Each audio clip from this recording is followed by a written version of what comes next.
မင်္ဂလာပါရှင်ဒီတစ်ခါမိတ်ဆွေတို့ကိုမျှဝေပေးမှာကတော့နှစ်ပေါင်း149နှစ်ရှိပြီဖြစ်တဲ့ရန်ကုန်မြို့ပတ်ယထာဘူတာဟောင်းတစ်ခုဖြစ်တဲ့ကြည်မြင့်တိုင်ဘူတာကနေရန်ကုန်ဘူတာကြီးကိုကျမတို့ကမြို့ပတ်ယထာလေးနဲ့တွားခဲ့တဲ့အကြောင်းအရာလေးတွေကိုမိတ်ဆွေတို့ကိုမျှဝေပေးမှာဖြစ်ပါတယ်ရှင်ဒါကတော့ကြည်မြင့်တိုင်ဘူတာကြီးရဲ့ဝင်ပေါက်ကနေမြင်ရတဲ့မြင်ကွင်းဖြစ်ပါတယ်ရှင်နှစ်ပေါင်း100ကျော်ဖြစ်တဲ့ဆိုပေမဲ့လည်းယခုချိန်ထိတိုင်လာနေစေဖြစ်တဲ့ဘူတာကြီးဖြစ်ပါတယ်ရှင်ပြီးတော့ဒါဆိုရင်အတွင်ထဲကလက်မှတ်ဖြစ်တဲ့နေရာနားတွိုင်မှာမြင်ရတဲ့မြင်ကွင်းပြီးရင်အဲ့ဒီနားတွိုင်မှာဆိုရင်ဒီခီးတွားလမ်းကြောင်းပေါ့နော်ဘေဘူတာဆိုတဲ့အကြောင်းအရာလေးတွေလည်းလိုက်ကြည့်လို့ရတယ်ထိုင်ခုံလေးတွေလည်းရှိတယ်ဒီလိုမျိုးတွေပေါ့နော်နေရာတိုင်းမှာပန်းလေးတွေလည်းလလပပလေးစိုက်ထားတယ်ဒီလိုမျိုးတွေကျွန်မမြင်ခဲ့ပါတယ်ဒီတော့ကြည်မြင့်တိုင်ဘူတာရဲ့တခြားတော့စိတ်ဝင်စားစရာကောင်းတဲ့အကြောင်းအရာတစ်ခုကပါလဲဆိုရင်အရင်တော့ကတော့ဒီကြည်မြင့်တိုင်ဘူတာကနေပြည်အထိတွားကြတယ်ဆိုပြီးမှအဲ့လိုမျိုးပြည်လန်းအထိပြည်လန်းမဟုတ်ဘဲနဲ့ပြည်အထိတွားကြတယ်ပေါ့နော်ပြည်အထိတွားလို့ရနိုင်တယ်ဆိုပြီးမှအရင်ကလူကြီးတွေအဲ့လိုမျိုးတွေပြောခဲ့ဘူးတာပေါ့နော်ပြောပြခဲ့ဘူးတာတွေလည်းကြားခဲ့ဘူးပါတယ်ဒါပေမဲ့ယခုလက်ရှိအချိန်မှာတော့ကြည်မြင့်တိုင်ဘူတာကမြို့ပတ်ရန်ကုန်မြို့ပတ်ယထာဘူတာတစ်ခုအနေနဲ့လည်းအသုံးပြုနေစေဖြစ်တယ်ဆိုတာကိုလည်းကျွန်မမိတ်ဆွေတို့ကိုမျှဝေလိုပါတယ်ရှင်ဒီတော့ဘူတာကြီးကတော့မြင်တဲ့အတိုင်းပဲရောက်ခဲ့ပူတဲ့သူတွေအမတ်တရအနေနဲ့အလွမ်းပြေကြည့်ရှုလို့ရအောင်အာရပါရကြည့်ရှုလို့ရအောင်အမတ်တရအနေနဲ့ကျွန်မစူးစမ်းပြီးမျှဝေထားခြင်းတာဖြစ်ပါတယ်ရှင်ဘူတာကြီးကလည်းဒီတရားရှိတဲ့အောက်နာကနေလေပတ်ရင်လည်းတော်လေးလာတယ်အဲ့လိုမျိုးတွေပေါ့နော်ဒါဆိုလို့ရှိရင်တရားရဲ့အောက်နာမှာရှိတဲ့နေရာနာတွိုင်မှာဆိုရင်တချို့နေရာတွေမှာဆိုရင်ဒီယထာတွေရထားတာတွေလည်းရှိတယ်ဒီလိုမျိုးတွေပေါ့နော်ဒီတော့အလားပုံရိုက်တဲ့လူတွေဆိုလို့ရှိရင်လည်းအများကြီးဒီနေရာမှာလာပြီးမှရိုက်ကြတာတွေလည်းရှိတယ်တော်တော်လေးလေးလာတယ်အဲ့လိုမျိုးတွေပေါ့နော်ပုံလေးရိုက်မယ်ဆိုလို့ရှိရင်လည်းတော်တော်လေးလာတယ် view လည်းအတော်လေးလာတယ်မြင်ကွင်းတွေဖြစ်ပါတယ်ရှင်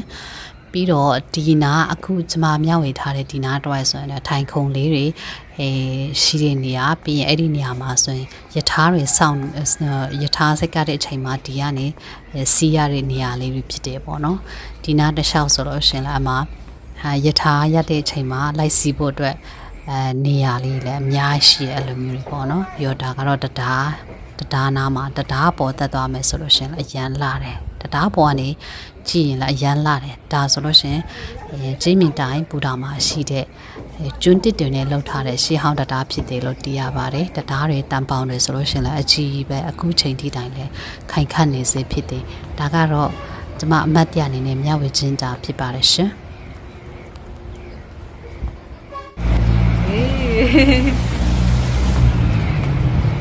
ကြည်မြင့်တိုင်ဘူတာကိုရောက်နေတာဖြစ်ပါတယ်အရန်လာတယ်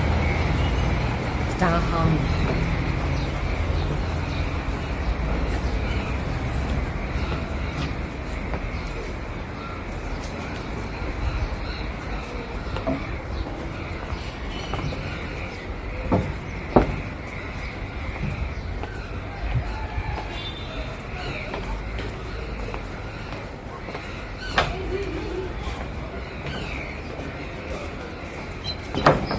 ရန်လာကြလေကျတော့ရန်ကုန်မှာနေတဲ့ချိန်ဆိုတော့ကြည်မြင့်တိုင်ဘူတာလောက်လာတာဒီဘူတာတစ်ခုပဲမြင်ဘူးတည်းဘာဘွားလဲအာမေးနေလို့ပဲလိုက်တော့ငါ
因为南方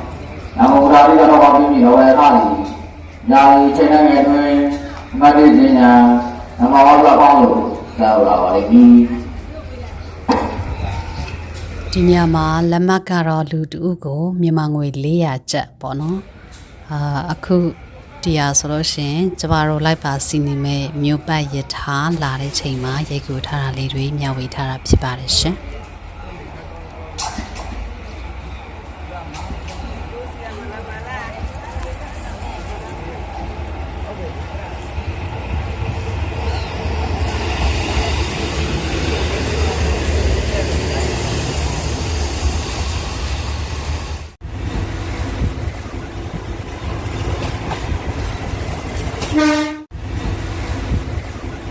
ဒီနေရာမှာจิมမြင့်တိုင်ပူတာကနေရန်ကုန်ပူတာကြီးကိုယထာနဲ့သွားမယ်ဆိုလို့ရှင်တော့မိနစ်30-35မိနစ်ဝန်းကျင်အဲ့လောက်တော့အချိန်ပေးပြီးတွားရပါတယ်ရှင်ဒါတွေကတော့ကျမယထာစီးရင်းနဲ့မြင်ခဲ့တဲ့မြင်ကွင်းတွေကိုမိတ်ဆွေတို့ကမျှဝေထားခြင်းဖြစ်ပါတယ်လမ်းနဲ့လျှောက်ဆိုလို့ရှင်လည်းဤကေတော့ပြရတာပေါ့နော်ယထာစီးရတာဂျိုင်းနေတက်တဲ့တူတွေအတွက်အမှတ်တရအနေနဲ့မျှဝေခြင်းဖြစ်ပါတယ်ရှင်လမ်းနဲ့လျှောက်ဆိုလို့ရှင်ကျမကတော့တချို့နေရာတွေမှာရက်တဲ့နေရာရှိတချို့နေရာတွေမှာဆိုလူ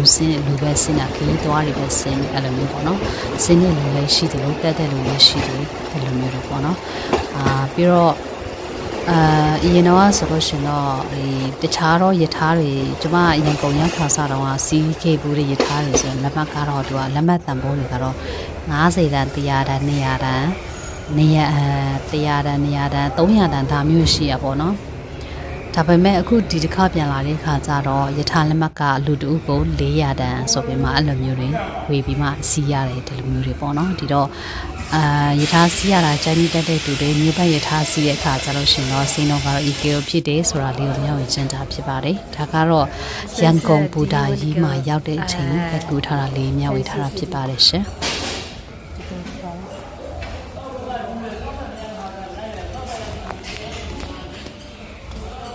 ဒီနေရာမှာရန်ကုန်ပူတာရောက်တဲ့ခါကြလို့ရှိရင်တချို့နေရာတွေမှာကိုလိုနီခိကဒီဇိုင်းပီတုကဒီဇိုင်းတွေနဲ့ရေးဆွဲထားတဲ့စာအုပ်တွေကိုမြင်တွေ့နိုင်မှာဖြစ်ပါတယ်ရှင်